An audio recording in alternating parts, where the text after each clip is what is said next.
As you're born and then you do what you think is dying, you think you've got all these starting and stopping points, but you don't. You are a continuum of joyous creation.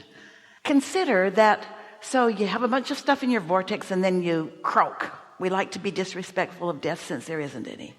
And then you experience, then you suddenly know everything that you wondered about, and you're no longer worried about anything that you were worried about, and you now see the pure essence in everyone that you love, and you see the pure essence in everyone that you didn't love, and now you get to love all of those people that you didn't love. It's really a nice experience to croak. We're not kidding you even a little bit, because you leave behind all of your resistance and you reemerge into the fullness of who you are.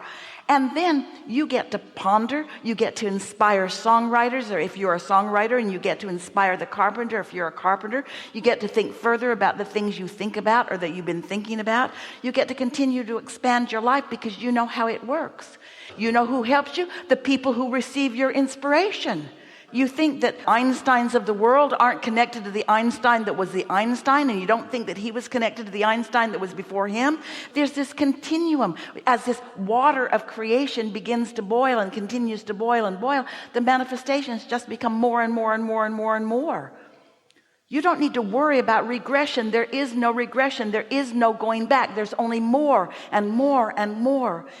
But so many humans deprive themselves of recognizing the more because they're squabbling and fighting and finding ridiculous things to cause them to deprive themselves of all of this knowing that is pouring forward. When you feel pure positive emotion, when you feel that, you got to know that source energy is right there with you, feeling what you're feeling, and you are the manifestation in your body of what source is feeling. But you got to let yourself be the manifestation of what source is feeling.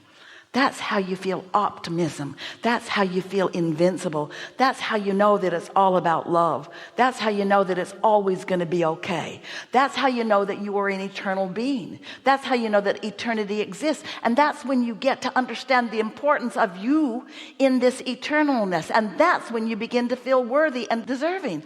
And when you begin to feel worthy and deserving, that's when you get to live what Source is seeing for you. But Source isn't just randomly assigning stuff to you. Source watched you and knew you carefully and saw what you preferred and what you liked most and what you put into your vortex. And so those are the thoughts that Source specifically thinks about you and for you. You're not just a bunch of people like puppets on a string. You're the creator of it, and non-physical is the supporter of it, and we are all in it together. So after a while, people can decide if they just want to come back and experience. Oh, they want to come back. They love coming back because something in the vortex that is a vibration, water's boiling about here. When it gets boiling enough that it manifests, that's the big payoff. That's why you're here.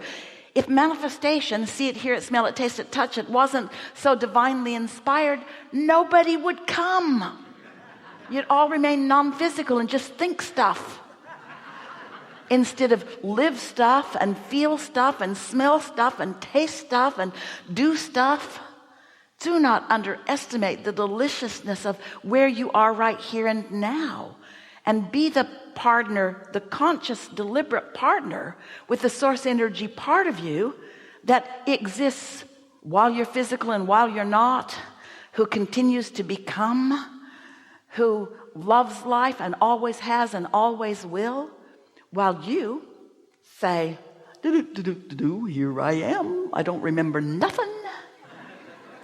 What looks good to me now? And you uniquely find something else that looks good to you, and the combinations of the differences of you create new things that had never been before. This gathering has never been before unto all of the universe. And today, together, collectively, we took thought beyond what it had ever been before. Understanding of physical and non-physical and potential and worthiness. For what? What's the point of it? What's the point of you having conscious understanding of how this all works? More joy. It's the only way it can be fun. Somebody said it earlier. If you don't know where you are, you can't savor the movement toward the new. Oh, it's good to be alive. Isn't it good to be alive? Isn't it good to be a creator? Isn't it good to be in an environment that inspires you to more? And isn't it good to feel the tug? Because the more you don't quite get, you're not quite up to speed with it, but you want to be. So you have to let go of the details of it and just feel as good as you can feel. And then you let a little more in and you let a little more in until before you know it, your capacity to enjoy, to savor, to love, you're just scratching the surface of it. We don't think you should have to croak to taste it fully. You will taste it fully when you croak. You will. You will. Something about that edge, isn't there? There's something about wanting it and not having it. Not even understanding it, but wanting to. And then catching a glimpse and just holding steady for a minute until it shores up. And then, and then, now what? That's eternity, folks. You're not ever going to get it done, and you cannot get it wrong. All right. Really good conversation. Thank you. You satisfied? I am. Thank you. Really good. Really good.